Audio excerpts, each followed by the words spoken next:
हरे कृष्णा साथियों, दंडवत प्रणाम, राधे राधे। आज हम वृंदावन से लगभग 10 किलोमीटर दूर मानसरोवर में आए हुए हैं। यहाँ की महिमा आपको महाराज जी बताएंगे। यहाँ पे इस ब्रज में मानसरोवर की कितनी महिमा है, इसके गुणगान जितने गाए जाएं उतने कम हैं।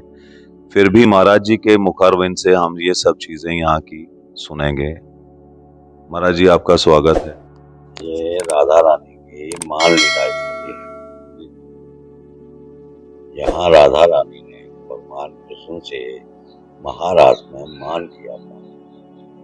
कहा यह जाता है कि भगवान कृष्ण की एक परम नित्य लीला थी, रास लीला, कि राधा के साथ वो नित्य रास रचाया। राधा और कृष्ण का प्रेम आनंद और आध्यात्मिक प्रेम था।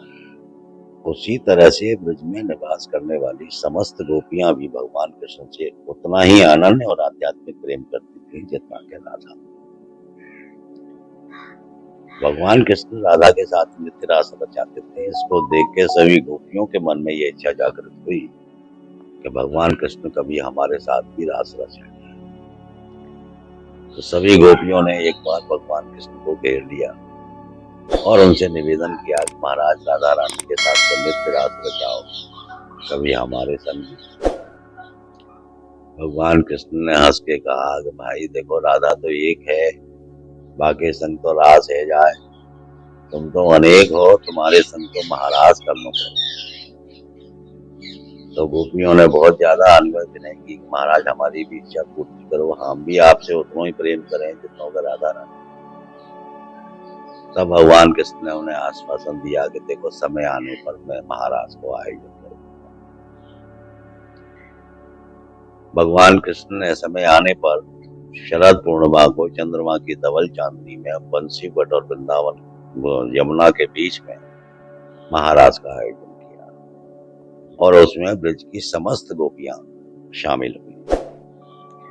उस महाराज की दो विशेषताएं थी। एक विशेषता ये थी कि नर के रूप में नारायण अकेले रहेंगे, बाकी सब गोपियां रहेंगी। दूसरी विशेषता ये थी कि एक स्थान पर राधा और कृष्ण विराजमान थे और उस महाराज में जितनी भी गोपियां थी, हर गोपी के साथ ही कृष्ण। जब महाराज प्रारंभ हुआ तो ब्रज के सभी देवी देवताओं के मन में ये इच्छा जागृत हुई कि भाई, ऐसे महाराज में, ऐसे उत्सव में ये बार बार कहाँ होगा, हमें भी शामिल होना चाहिए। तो सभी देवतागण ब्रज में पधारे और उन्होंने महाराज में प्रवेश की आज्ञा चाहिए। लेकिन ललिता और विशाखा, जो राधा रानी की सखियां थी, उन्होंने बताया कि भाई, यहाँ तो केवल गोपी रूप में ही जाया जा सकता है। तो सभी देवताओं ने अपनी अपनी शक्तियों का प्रयोग कर स्वयं को गोपी रूप में परिवर्तित किया और महाराज में प्रवेश कर दिया। जैसे जैसे महाराज में गोपियों की संख्या बढ़ती गई, वैसे वैसे भगवान कृष्ण की संख्या बढ़ती गई। हर गोपी के साथ एक कृष्ण, जितनी गोपी उतने कृष्ण। अंत में भगवान भोले शंकर, जो कैलाश पर्वत पर अपने ध्यान में बैठे थे, जब उनका ध्यान टूटा, उन्होंने देखा कि कोई नहीं है, कहाँ गए। तब उन्होंने अपनी दिव्य दृष्टि से देखा तो उन्हें ज्ञान हुआ कि भगवान कृष्ण ने ब्रज में महाराज का आयोजन किया है। भगवान भोले शंकर ने सोचा कि भाई, सारा जग वहां है, मैं यहाँ, मैं भी चलता हूँ। तो भगवान भोले शंकर भी यहाँ पधारे।